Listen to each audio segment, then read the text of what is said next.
Capitol Hill, House Speaker Mike Johnson says he will not resign as Congress scrambles to pass aid for Israel and possibly for Ukraine.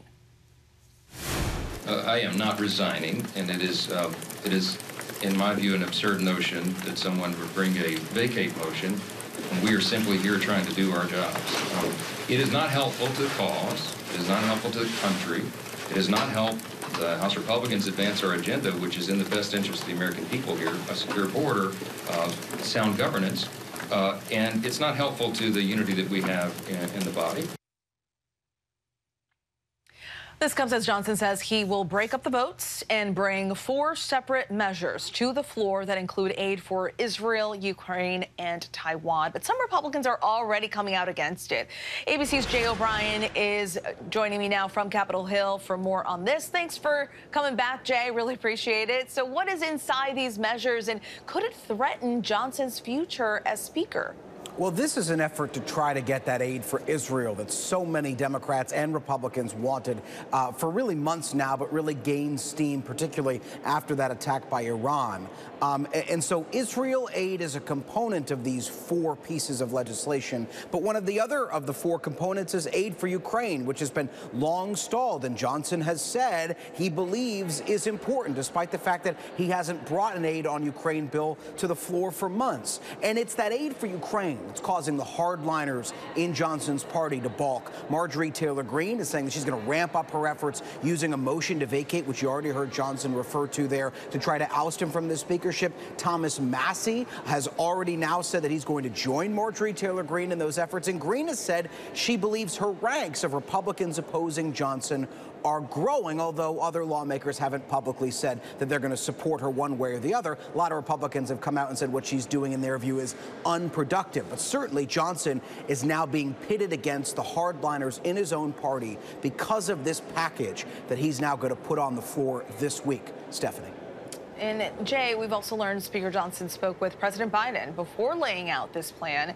Any indication that Democrats may get on board with this? These are proposals that Democrats have supported: funding for Israel, Ukraine. The third is funding for Taiwan. And then there's a 4th bill that's got some conservative priorities in it. We don't know exactly what the text of that bill is going to look like, so it's unclear to take the temperature of what Democrats will think about that. But on the whole, this is something Democrats have largely supported. And while the White House has said that they wanted this legislation, sources tell us, to be in the form of a bill that the Senate passed, which is all of this stuff wrapped into one without that grab bag of conservative priorities, Johnson's not going to do that. So he's going to need Democrats to pass this. It's very likely, if this does get to the floor, that Democrats will vote for it. And certainly because of these Republican defections that we're seeing, Johnson really needs the help of Democrats. So he's got to walk this fine line of keeping Republicans happy, but also making sure this legislation is appealing to Democrats in the House. That's setting aside the Senate, where this legislation might face a rocky path itself. And you said it, Jay. He has to please both Democrats and Republicans. But do you think this will get some more Republicans on board with him and kind of get him on his side? Do you think this will help him? Well, look, we've seen Republicans who say they like what he's done in terms of the ambitious nature of this package, the 4 bills, and putting this Ukraine aid on the floor, something that some Republicans have thought Johnson might not ever do. And we've also heard from Republicans who may not like this package. Jim Jordan is a good example of this, who said they don't agree maybe with some of the policy provisions in this 4-bill package, but they do not believe now is the time to oust another Speaker of the House. Remember, when Kevin McCarthy was ousted, the House went 22 days without a Speaker. The business of the House was paralyzed. So the only Republicans we've seen come out and say they believe it's time for Johnson to go are Marjorie Taylor Greene, Thomas Massie. Again, they claim they've got a little bit more support waiting in the wings, who have not gone public yet, but we haven't seen that materialize. Stephanie. And Jay, also sources say Speaker Johnson did not fully lay out all of the details for this plan, and for the plan for Ukraine, Israel, and Taiwan to Trump when he met with the former president in Mar-a-Lago. So the former president did not endorse the idea. What kind of impact could this have on his speakership?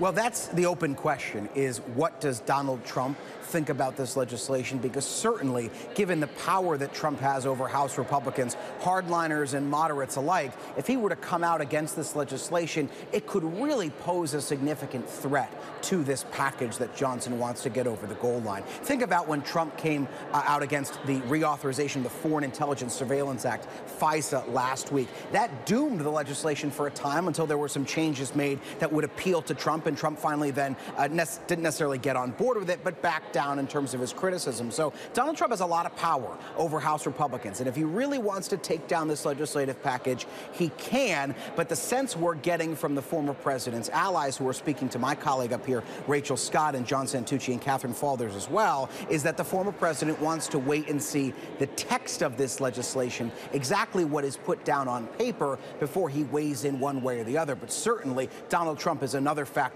Mike Johnson is going to have to grapple with if he wants to get this passed. Absolutely. We will see what happens. Jay, thank you so much for your time and for breaking all of that down for us. Really appreciate it.